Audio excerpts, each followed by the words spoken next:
cada uno conforme a su capacidad, y luego se fue lejos. Y usted ya sabe que dice que la palabra que el que dio 5 dice que lo puso a trabajar y acumuló 10 y así sucesivamente. Pero el que solamente se le dio 1, dice que, bueno, aquí hay una versión dice que tuvo miedo, que se le conoce como siervo negligente. ¿Sabe lo que yo veo aquí en esta palabra? Yo veo que hubo desagradecimiento de ese siervo. ¿Por qué? Porque haber pensado, bueno, a mí me pagan por lo que hago y no me importa si hago más, si hago menos, de todas maneras voy a recibir mi paga. Mientras que los otros siervos, usted sabe que allá en el pueblo de Israel dice que en el tiempo de jubileo se le daba libertad a los esclavos, amén. Pero aquellos que no se querían ir, dice que se les perforaba la oreja, pero se quedaban por amor, amén. Entonces lo que venía a mi corazón es que los primeros 2 siervos, ¿sabe cómo pensaban? Decía, ok, yo como de esta casa, posiblemente mi familia, mi esposa, mis hijos comen de esta casa, amén. Entonces, entre más trabajo yo los bienes de mi amo, más va a florecer esta casa. Entonces, porque había un agradecimiento, amén. Todos comemos de esta casa, amén. No sé si aquí ya me voy dando a entender, pero el agradecimiento, amor primeramente. Si no hay amor, no hay agradecimiento. Si no hay agradecimiento, no hay trabajo, amén. Muchos pensamos, pero Señor, si me das un trabajo donde gane más, yo voy a diezmar. Pero entonces caemos en aquella categoría de aquel que se le dio 1. Dice que en lo poco somos fieles, en lo mucho se nos da. Mire, lo curioso es que dice que cuando va a su Señor le dice, es que tuve miedo, yo sé que siembras, me recoges donde no siembras, si usted lo conoce. Pero dice, quítale lo que le di y dáselo al que tiene más. Mire, ¿por qué no le dijo al que tiene 2? ¿Sabe? Porque dice que se le daba conforme a su capacidad. A ti se te ha entregado algo muy valioso: tu familia, tu trabajo. Y ¿sabes qué? Estás en Iglesia Casa de Misericordia. ¿Estás agradecido? Si estás agradecido, el diezmo y la ofrenda se da por amor, no porque se imponga, amén. Aunque sabemos que es un mandamiento, pero un mandamiento sin amor, dice la palabra, que sería como un címbalo que retiñe, amén, pero no produce vida. Así que yo sé que usted ama a Dios, y yo sé que usted ama a esta iglesia, amén. Así que le voy a invitar a que se ponga de pie. Puede pasar a dar sus diezmos, sus ofrendas. Yo sé que nuestro pastor va a orar por ellas, amén.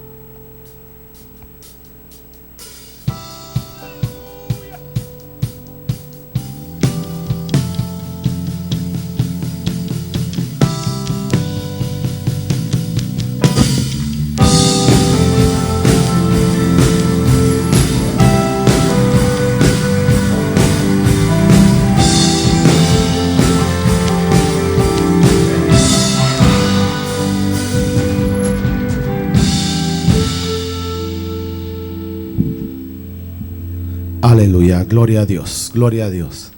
¿Por qué no me acompaña a orar y a bendecir lo que hemos traído esta noche? Padre, te agradecemos en el nombre de Jesús tu misericordia, Señor, la bondad y la gracia que has depositado en esta casa, Señor.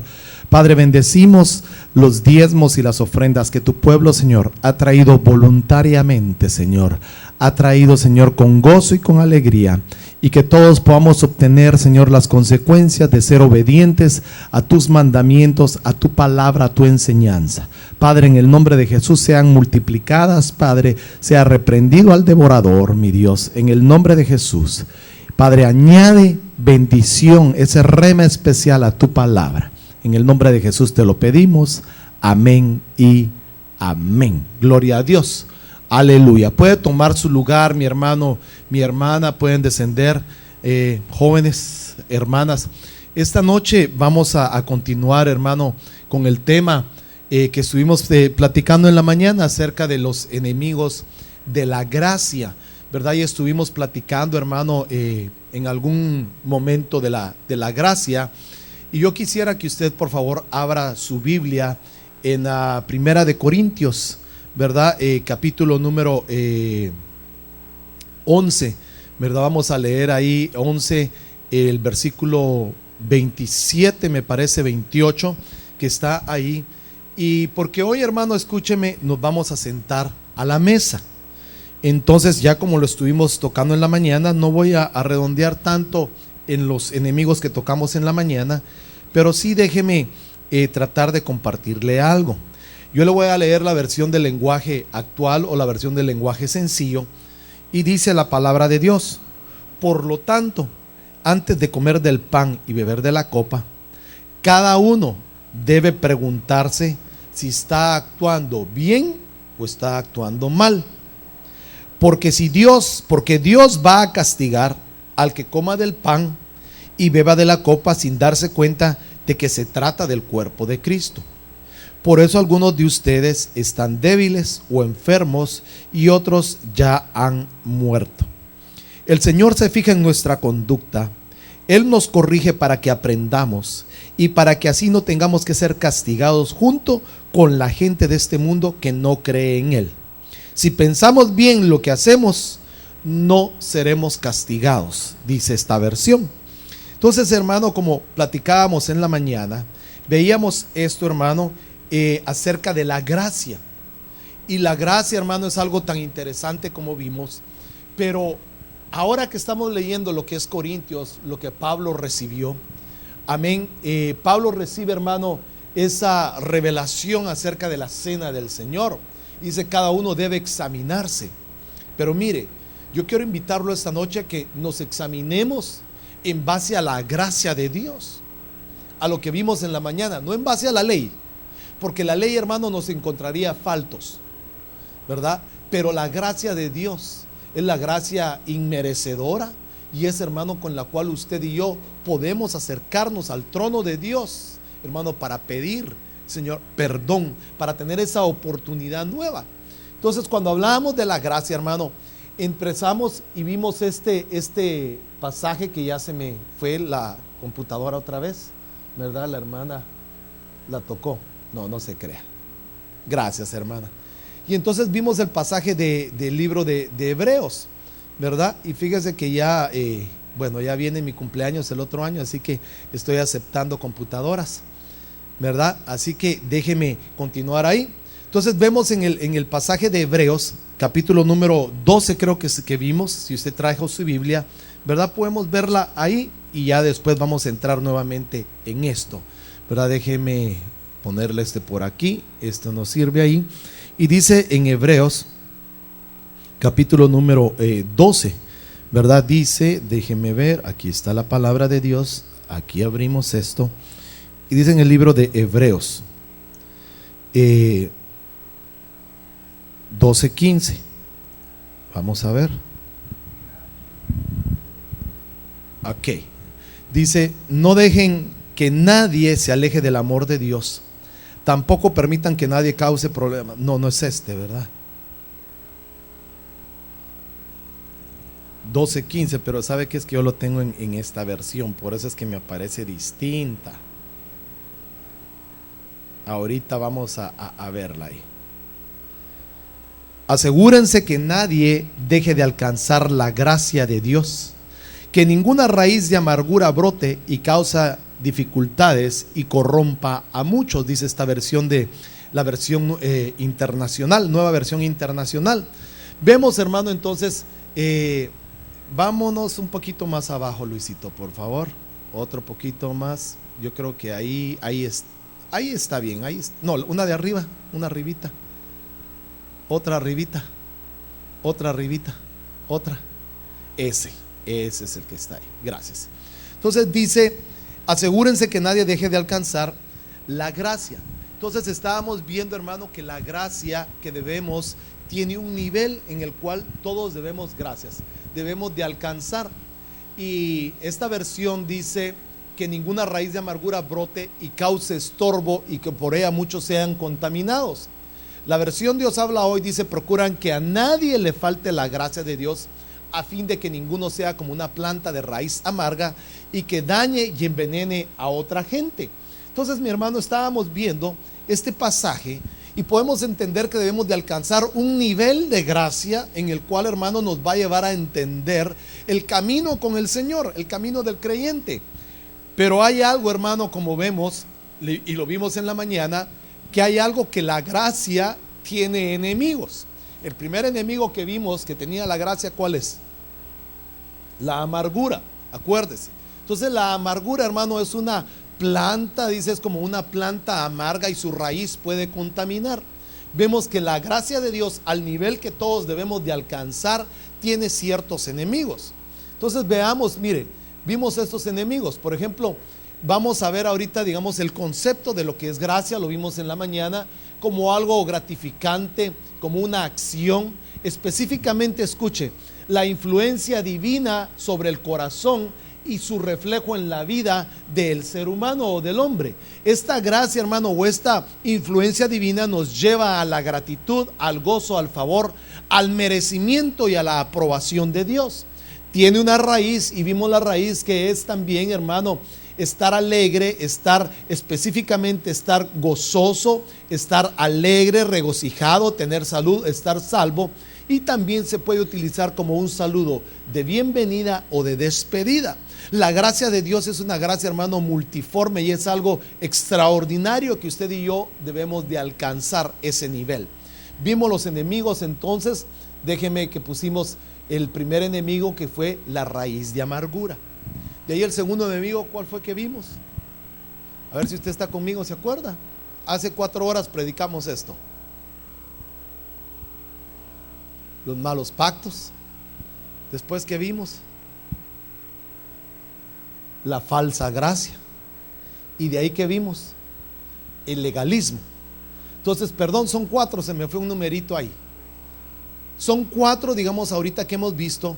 Y entonces veamos, entonces, vimos la raíz de amargura, los malos pactos. Si usted se acuerda el ejemplo del matrimonio, cómo Esaú se casa con 2 mujeres y le causa gran amargura a sus padres. La falsa gracia, ¿verdad? Como la prostituta del libro de Isaías habla, la gracia hermosa, y el legalismo, en la cual los hombres negaron la luz y prefirieron la oscuridad y las tinieblas para esconder su pecado de la gracia o de la luz de Cristo. Entonces ahora veamos, hermano, este otro enemigo, la acusación. La acusación, hermano, entonces debemos de entender que es otro enemigo de la gracia de Dios. Algo que éramos inmerecedores, pero que nos acusa, hermano, y quiere evitar que la gracia de Dios lleve a cabo su cometido de que nosotros podamos alcanzar el nivel que Dios espera de nosotros para alcanzar. ¿Se acuerda que por qué tenemos que alcanzar el nivel de la gracia de Dios?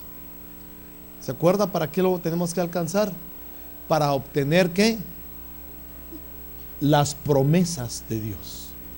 Entonces el nivel de gracia nos ayuda para alcanzar las promesas de Dios, pero de una manera. ¿Cuál fue esa manera que vimos? Limpiando nuestro vaso, limpiándonos nosotros. Dice Romanos 8:33, la versión de las Américas: ¿quién acusará a los escogidos de Dios? Dios es el que justifica. Fíjese que comienza con esa pregunta: ¿quién acusará a los escogidos de Dios? Dice esta otra versión: ¿quién podrá acusar al pueblo que Dios ha escogido? Dios es el que nos aprueba. Esta otra versión dice: ¿quién puede acusar de algo malo a los que Dios ha elegido, si Dios mismo los ha declarado inocentes? Ahí es donde actúa la gracia de Dios. La gracia de Dios, mire, hermano, ya ha actuado sobre nuestras vidas. Sí, ¿verdad? Por gracia usted y yo estamos hoy aquí. Por gracia hemos alcanzado muchas cosas. Pero hay alguien que nos acusa y nos hace sentir que no somos merecedores de la gracia de Dios. Pero entonces viene el Señor y a través de Pablo en su carta a los romanos les dice: ¿quién va a acusar a los que yo ya escogí? ¿Quién está acusando al pueblo que Dios ha escogido? ¿Quién va a acusar a los escogidos de Dios? ¿Quién va a acusar de algo malo a los que Dios ha elegido? Dios ya te eligió a ti en la predestinación, te ha dado por gracia muchas cosas, pero hay una acusación sobre nuestras vidas, y esa acusación no nos permite llegar a alcanzar el nivel de gracia que el libro de los Hebreos nos habla, donde dice: no debemos de dejar de alcanzar la gracia de Dios. La acusación es un enemigo que no nos permite alcanzar la gracia o el nivel que Dios tiene. Porque qué terrible es, hermano, escúcheme, cuando nos acusan o cuando te acusan a ti de algo o cuando me acusan a mí. ¿Alguna vez te han acusado de algo injusto a ti? Mire, cuando viene de alguien de afuera, se puede esperar muchas cosas. Pero cuando es alguien de adentro que te acusa, es aún más doloroso. Es aún un poco más difícil. El acusador de nuestros hermanos se levanta para acusar, para que no alcancemos la gracia de Dios y no logremos el objetivo, que es tener la certeza que hemos sido justificados por la cruz, por su sangre. Ahora, veamos a quienes utiliza el acusador. Mire, esa acusación es tremenda, pero déjeme ponerle unos ejemplos de esto. Por ejemplo, dice, los cercanos. Cuando vemos en el libro de Job, capítulo 16, versículo 8, y si usted lo puede leer más adelante, los amigos de Job se le acercaban para acusarlo a causa de sus calamidades, que éstas le habían sobrevenido por los pecados que había cometido, impidiendo que recibiera la gracia de Dios para ser restaurado. Muchas veces, hermano, escúcheme, los primeros que nos acusan son los que están más cercanos a nosotros, especialmente los amigos, o especialmente, hermano, la gente que puede estar a nuestro alrededor, que se dice, hermano, tipo Pedro, ¿va? No permitiré que algo te pase, yo te voy a seguir. Pero cuando viene la prueba son los primeros en salir corriendo, ¿verdad? Pero son los primeros en acusarte, los que dicen que te aman, ¿verdad? Entonces, fíjese, hermano, que los cercanos son los primeros que acusan. Mire, hay familia, hermano, a veces uno los ama tanto. A usted ama a su familia, ¿verdad? Yo también amo a mi familia, pero muchas veces la familia hasta nos dice, es que sos un hipócrita, dice. Sos un mentiroso. Mira, predicás, etcétera, mira, vivís en el evangelio y todo, pero sos un mentiroso, sos un hipócrita. Y viene esa acusación sobre nuestras vidas. Pero es que, hermano, ser cristiano no es fácil. Ellos porque no tienen la valentía de pelear las batallas de rodillas como usted y yo. Muchos creen solucionar las cosas con golpes, con palabras soeces, ¿verdad? Y con muchas otras cosas. Pero el Hijo de Dios tiene que pelear las batallas y las acusaciones de otra manera. Pero mire, hermano, es que ¿sabe por qué ellos no se sienten acusados? Porque todavía no han sido limpios por la sangre de Cristo. Pero usted y yo que hemos sido limpios, hermano, y que tratamos de vivir una vida pía delante de Dios, una vida en obediencia, el enemigo los utiliza a ellos para acusarnos. Eso fue lo que le pasó a Job. Usted se recuerda que Job, hermano, tenía el favor de Dios. Todo lo que Job tenía, Dios se lo había dado, porque el mismo Satanás se lo dijo. ¿Cómo no va a ser bendecido Job en todo si tú has puesto tu mano sobre él? Entonces debemos de entender que todo lo que nosotros tenemos o lo que poseemos es porque Dios ha puesto su mano sobre nuestras vidas, su mano de gracia y su mano de misericordia. Todo lo que poseemos. Pero viene el enemigo y usa a los cercanos para acusarnos. A Job, hermano, mire, a Job le sobrevino porque el Señor permitió que viniera sobre él el diablo, el acusador. Pero dice aquí, por los pecados, ¿verdad? Los amigos lo acusaban y le decían, mira, saber qué pecado tan grande cometiste que el Señor quitó su mano de sobre ti.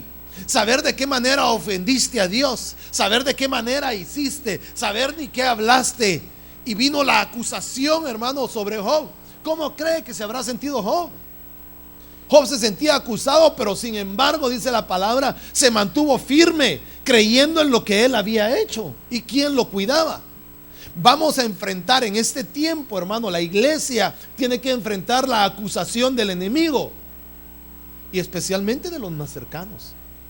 Pero esos enemigos, hermano, o esos acusadores van a probar nuestro nivel de gracia, el nivel que hayamos alcanzado.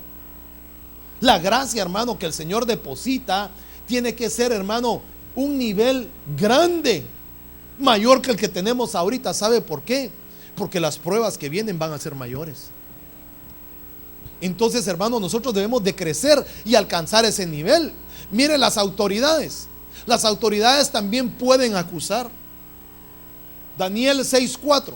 Daniel fue acusado por altos funcionarios, gobernadores, pero no encontraban ningún reproche que hacerle porque él era fiel y no podían reprocharle ni negligencia ni falta. Algunas falsas autoridades se pueden levantar a acusarnos y por ello debemos ser fieles, diligentes e íntegros delante del Señor. Cuando estamos hablando de autoridades, no necesariamente estamos hablando de autoridades fuera de la iglesia. Pueden ser, escúcheme, muchas veces ministros, muchas veces ancianos, líderes de la iglesia, hermano, que a veces también nos pueden acusar falsamente. Bueno, yo no sé si a usted le pasaba, pero a mí me pasó ya hace algunos años. Pero sí, hermano, qué duro es cuando uno, hermano, está en un lugar y algo, hermano, que uno ha mostrado su fidelidad, uno ha mostrado, hermano, la diligencia, el amor por la obra, por los ministros que el Señor pone sobre nosotros, y que uno de ellos lo acuse a uno de rebeldía o de injusticia. Es terrible eso, hermano, pero ¿sabe qué? Uno, si se mantiene uno fiel, diligente delante del Señor, el Señor va a respaldar tu vida. Por eso, hermano, es que yo a usted le repito, qué bueno y gloria a Dios que usted trabaje aquí y que usted diga, yo me comprometo con la iglesia. Gloria a Dios, eso es así. Pero nuestra mentalidad debe ser, estamos sirviendo aquí, pero sirviéndole a Dios. Y aquí, como usted le sirve, yo le sirvo a usted, porque para eso nos han llamado. Ser servidores significa servirle a usted. No que usted me sirva a mí, sino servirle yo a usted. Ese es el trabajo del pastor, servirle a las ovejas. Tampoco no me vaya a agarrar de verdad, pero sí, ese es mi trabajo, de servirle, pero sabiendo que le servimos a Dios. Y si nos mantenemos firmes en el servicio a Dios, el día que venga la acusación, hermano, de una autoridad, Dios va a levantar bandera por ti. Dios va a estar ahí frente a ti, hermano, y tal vez la autoridad va a venir como vino sobre Daniel y lo acusaron, pero no sabían de qué acusarlo. Tuvieron que hablar mentira, convencer a alguien para encontrar algo que reprocharle a alguien que se había mantenido íntegro en el servicio a Dios. Fíjese que Daniel, hermano, escúcheme, Daniel servía al rey de Babilonia. En su vida secular, él le servía al rey de Babilonia y tenía que hacer lo que el rey le pedía que hiciera. Pero en su vida espiritual, él le servía a Dios. Y la fidelidad de servirle a Dios tiene un mayor peso que en la vida secular. Porque cuando lo traicionaron y lo querían matar, su fidelidad a Dios le salvaguardó la vida cuando lo depositaron en el pozo de los leones. Quiere decir que entonces la fidelidad hacia Dios nos puede servir en el momento de la prueba, en el momento de la lucha. Esa fidelidad que tú y yo hemos mostrado por años al Señor, y tal vez decimos, bueno, aquí no se han dado cuenta que trabajo. Tal vez yo no me he dado cuenta. Tal vez los siervos que están alrededor y me ayudan, tal vez no se han dado cuenta. Pero Dios sí se ha dado cuenta de tu servicio. Dios se ha dado cuenta de cada diezmo que tú has dado, de cada ofrenda que tú has dado, de cada desvelo que has tenido para servir en esta casa, de cada madrugada, de cada esfuerzo, de haber, hermano, de pasar vacuum, de hacer muchas cosas. Tal vez, hermano, el hombre tal vez no te lo ha agradecido, o tal vez ni se ha dado cuenta, pero esa fidelidad te va a servir en el momento de la acusación del enemigo. Y puede ser que la autoridad a la que más quieres, hermano, puede ser que esa sea la que el Señor haya determinado para probar tu gracia. Y entonces veamos y podamos, mire hermano, podamos ser como Pablo. Mire Pablo, hermano, a mí me impacta la vida de Pablo. Yo no sé si usted lo ha estudiado, pero Pablo, hermano, en todas sus epístolas es una palabra extra, una revelación tremenda las de Pablo que tenía. Calidad, pero tenía un aguijón.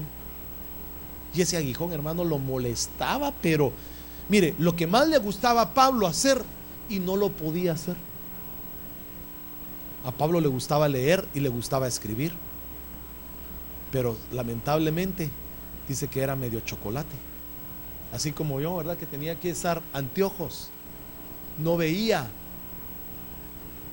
Y entonces el Señor le decía: Señor, ya no aguanto, yo quiero leer, yo quiero escribir las cartas, pero te puse ahí, te mandé a fulano, te mandé a Marcos, te mandé a Tito, te mandé a Timoteo para que ellos te ayuden a escribir, para que tú les hables a ellos.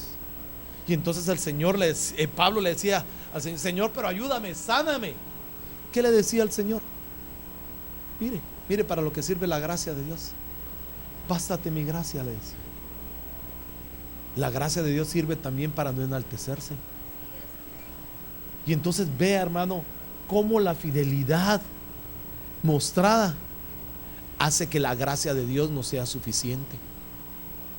La fidelidad de Dios, hermano, en un lugar sirve para en el tiempo de la acusación.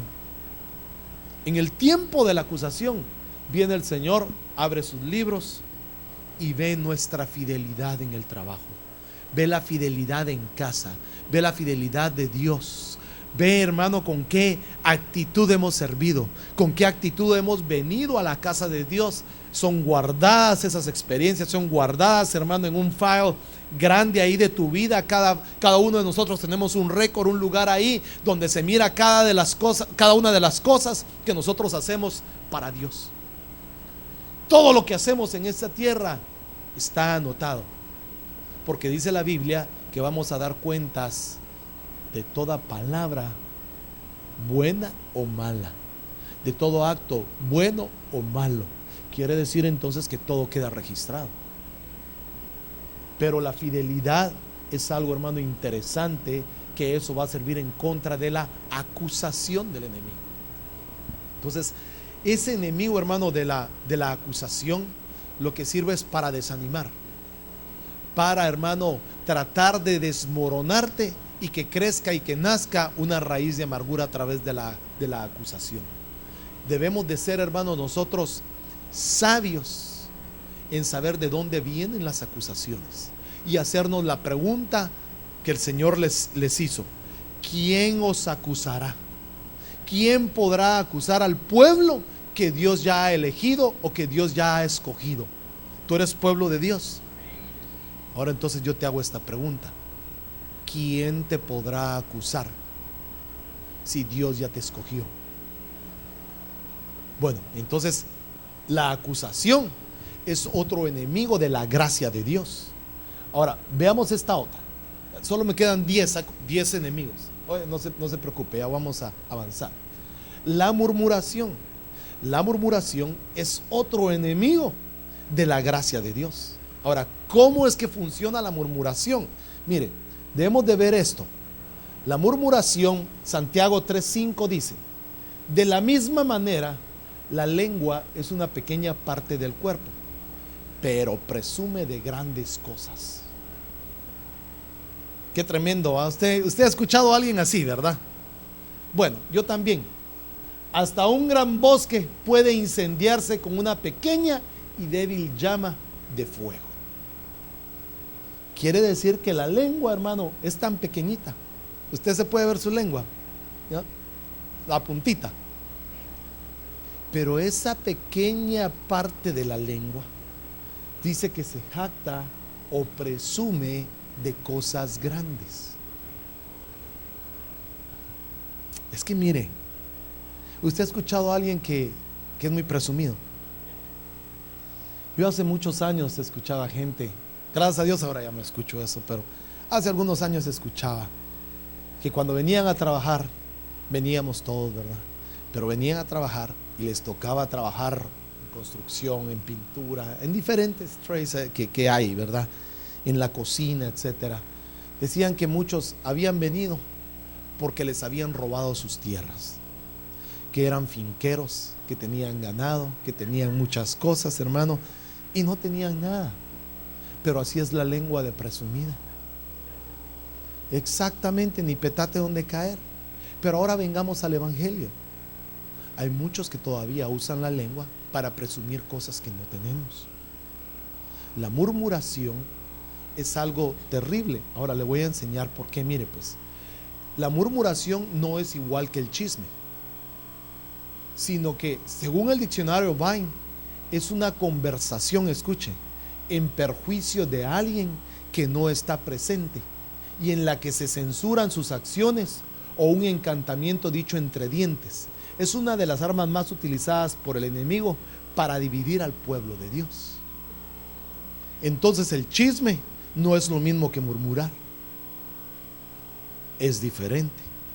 Murmurar, según el diccionario, que es una conversación para perjudicar a alguien que no está presente. Usted y yo más de alguna vez hemos tenido una pequeña murmuración, ¿verdad? Un resbalón. Bueno, tal vez sí, ¿verdad?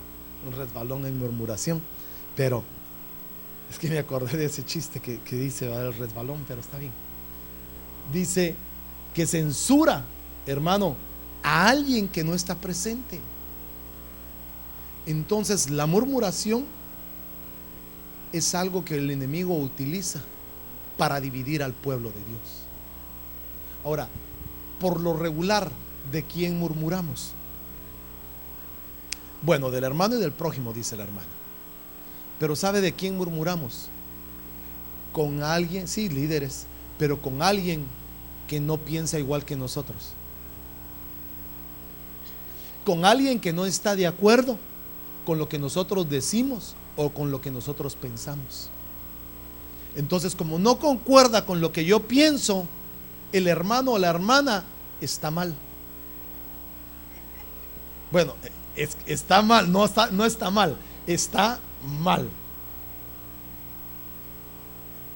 Eso es murmurar. Y por eso la lengua dice tan pequeña, pero hermano, puede incendiar un bosque. La murmuración es algo, ¿sabe qué, hermano? Cuando se juntan dos o tres para murmurar, se están haciendo enemigos de la gracia. Porque los que se juntan para murmurar están, escuchen, están tratando en perjuicio de alguien que no está presente. Pero la murmuración, hermano, es tan seria que cuando llega la persona que se está murmurando, hasta abrazos y besos.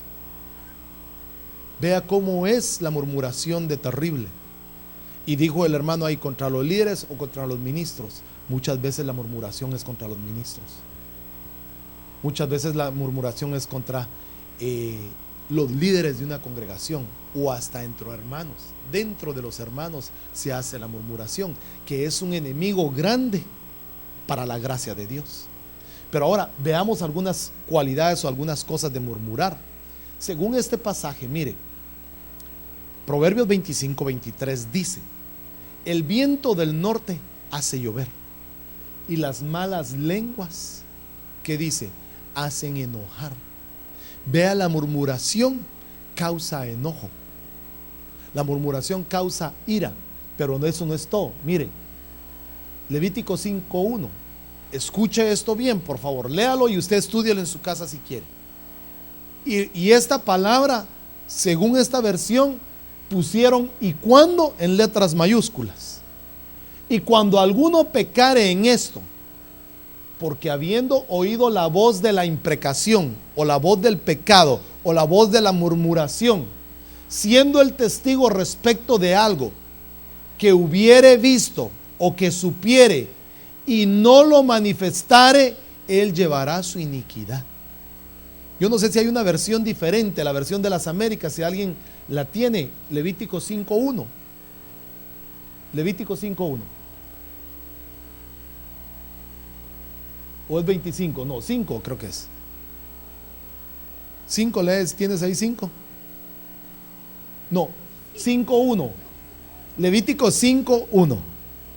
Solo el hermano trajo Biblia y los demás trajeron teléfono. Va, espérame, pues vamos a leerlo y de ahí leí, escucho la suya. ¿Qué dice la tuya, Luis? Cuando una persona peque, porque habiendo oído la advertencia del juramento y siendo él testigo que lo vio, no lo denuncie, será considerada culpable. Va, ¿qué dice su versión? Lo mismo. Las Américas, ¿qué dice las Américas? Si alguien peca al ser llamado a testificar, siendo testigo de lo que ha visto o sabe, y no lo declara, será culpable. Va. Entonces, vea, ¿qué dice la de allá atrás? También lo mismo.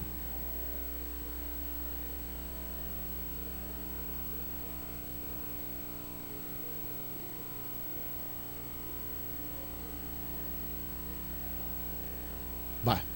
Mire entonces, hermano, cómo causa la murmuración y el problema que hay cuando nosotros lo vemos, lo escuchamos. Dice la Biblia, se nos imputa ese pecado también a nosotros si no lo denunciamos. ¿Qué dice esa versión?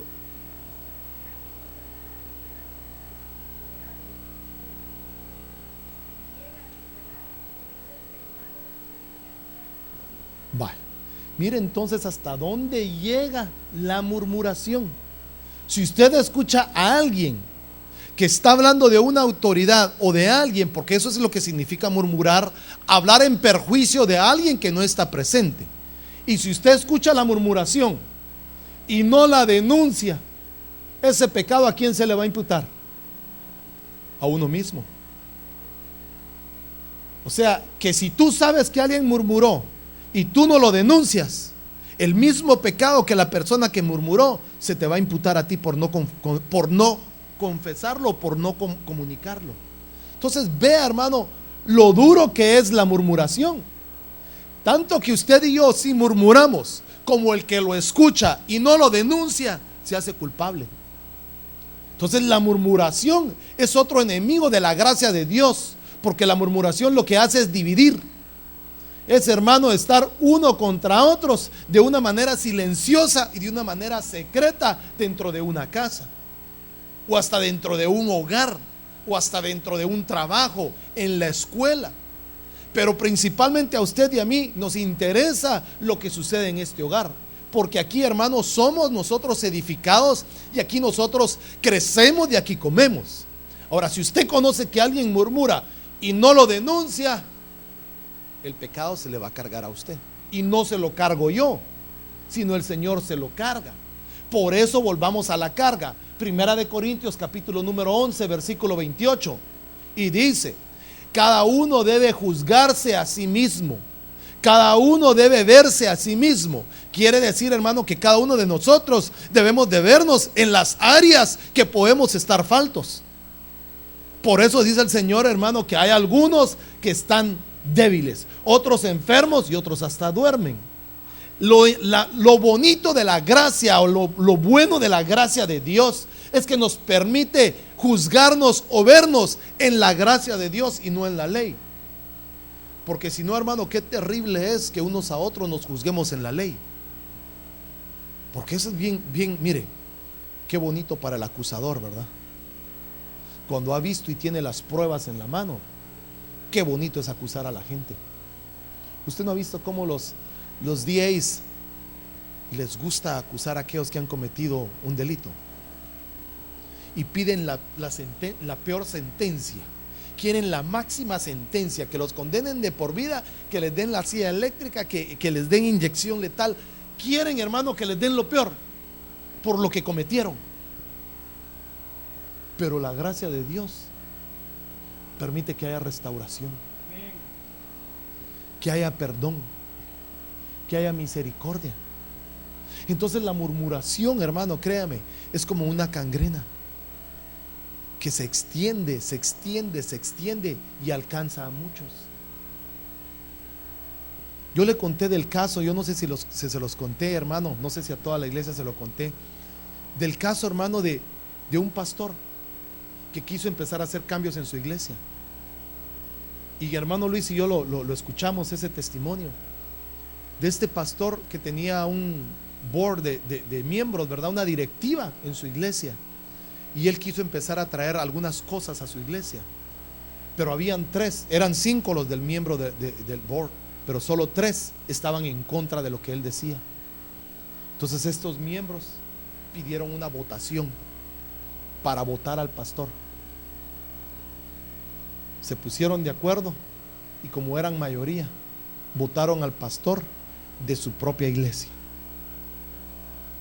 Y ese pastor había empezado desde la sala de su casa.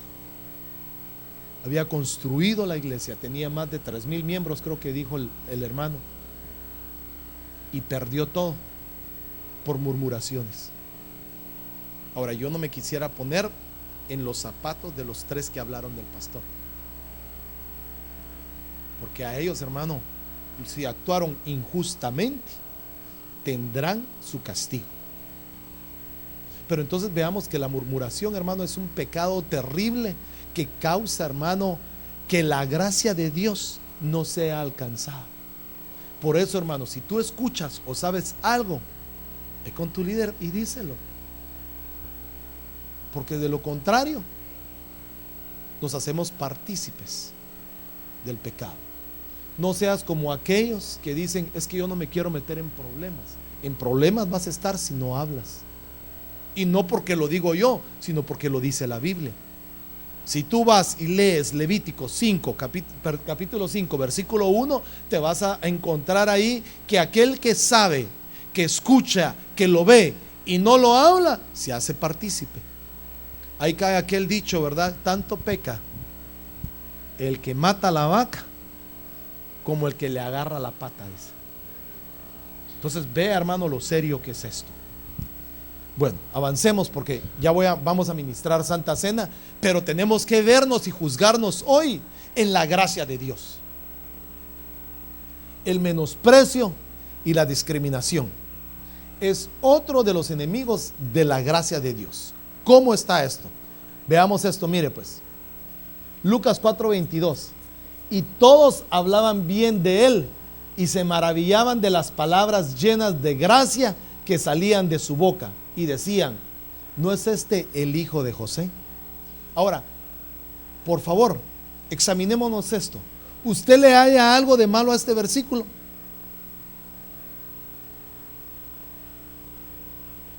Está hablando de Jesús. Está hablando de que todo lo que él hablaba maravillaba a la gente. Decían: ¡ala, qué palabras tan llenas de gracia tiene este hombre!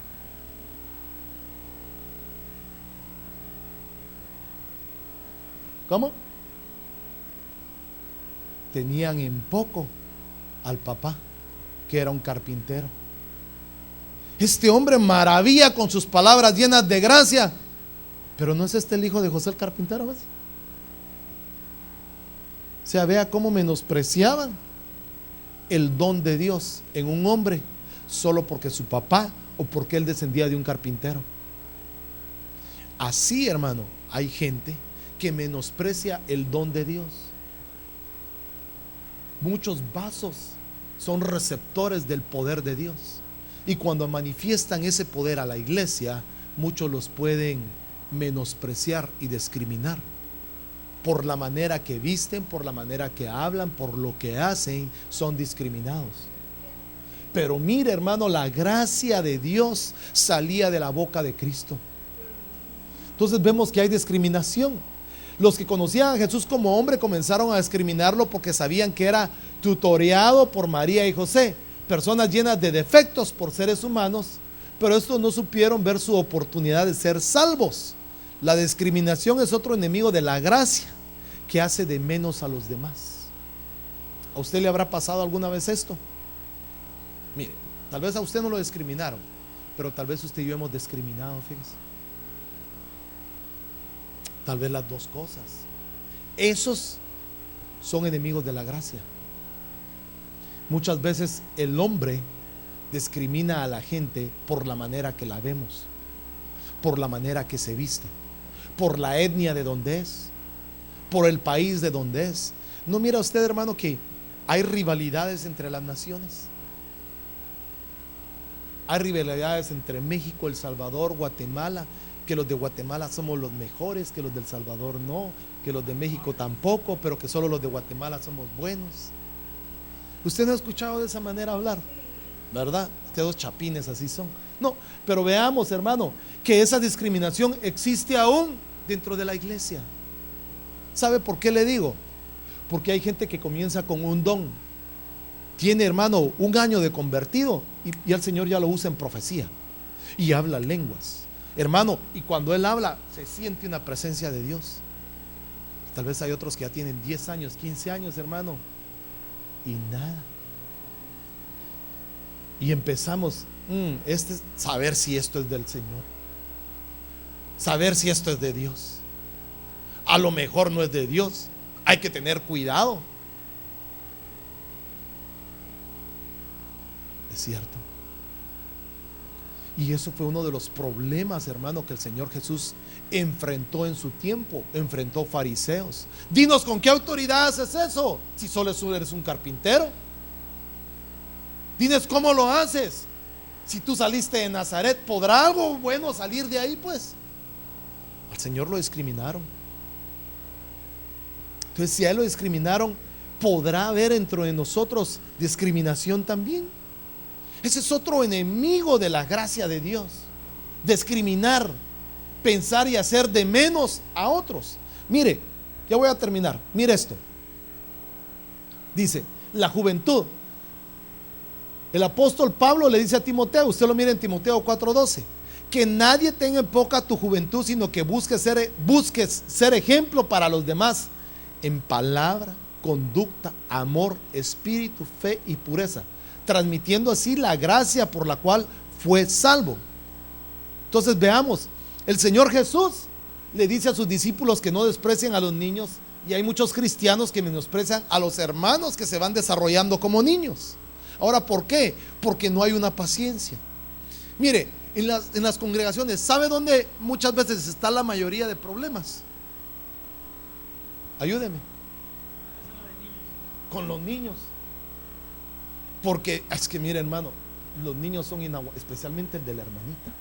No, es que también el de esa hermanita es que son inaguantables. Terribles esos niños. Entre nosotros mismos también menospreciamos a la niñez, ¿verdad? Sí, correcto. Pero mire, hermano, eso es algo que es, hermano, otro enemigo de la gracia de Dios.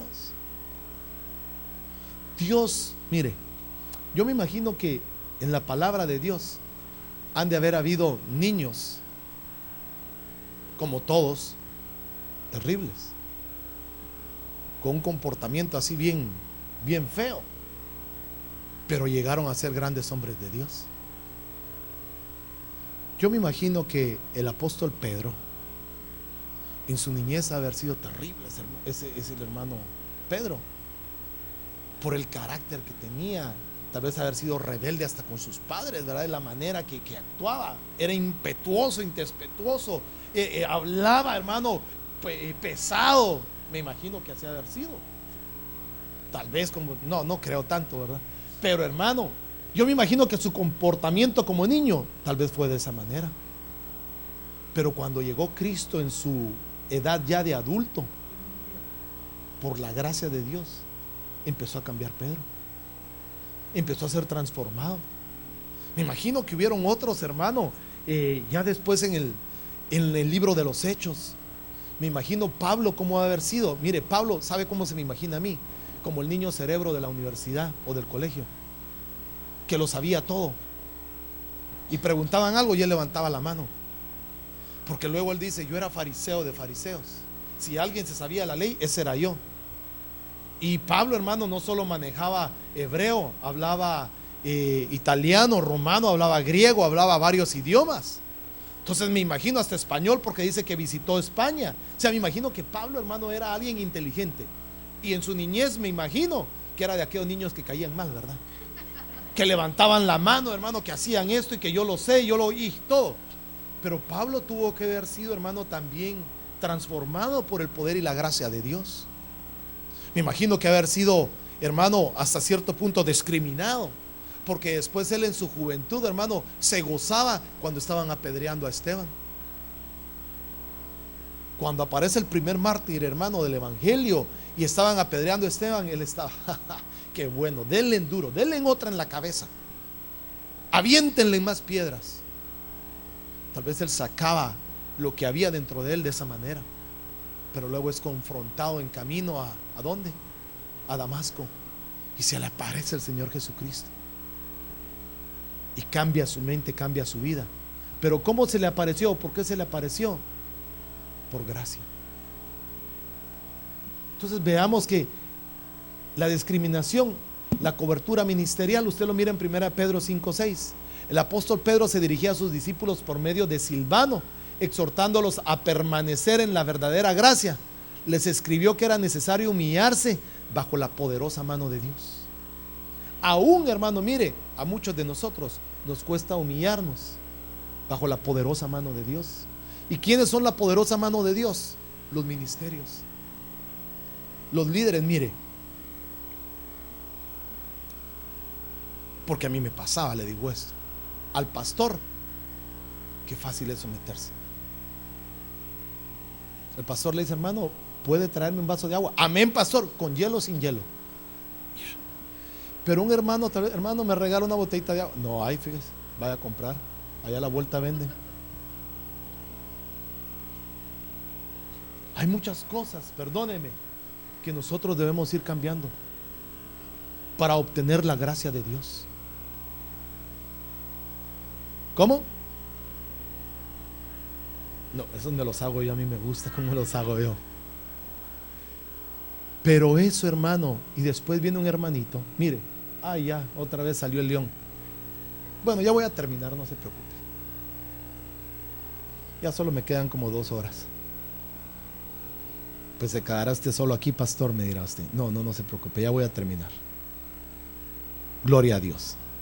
Si pasa, Luisito, solo déjeme dejarle esto en su corazón.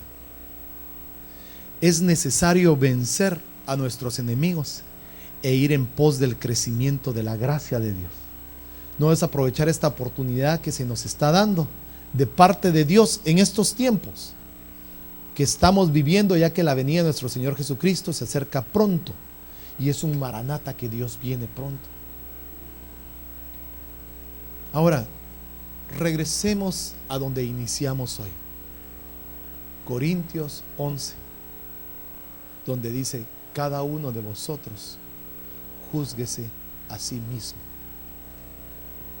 Yo le voy a invitar a que usted incline su rostro mientras mis hermanos servidores se van alistando.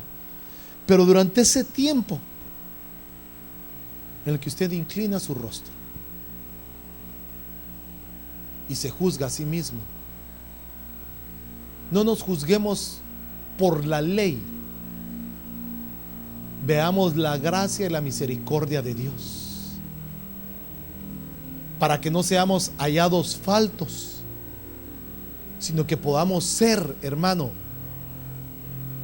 encontrados en la gracia de Dios y en su misericordia. Yo no sé, mi hermano o mi hermana, qué enemigo puede estar atacando tu vida para que dejemos de alcanzar la gracia de Dios.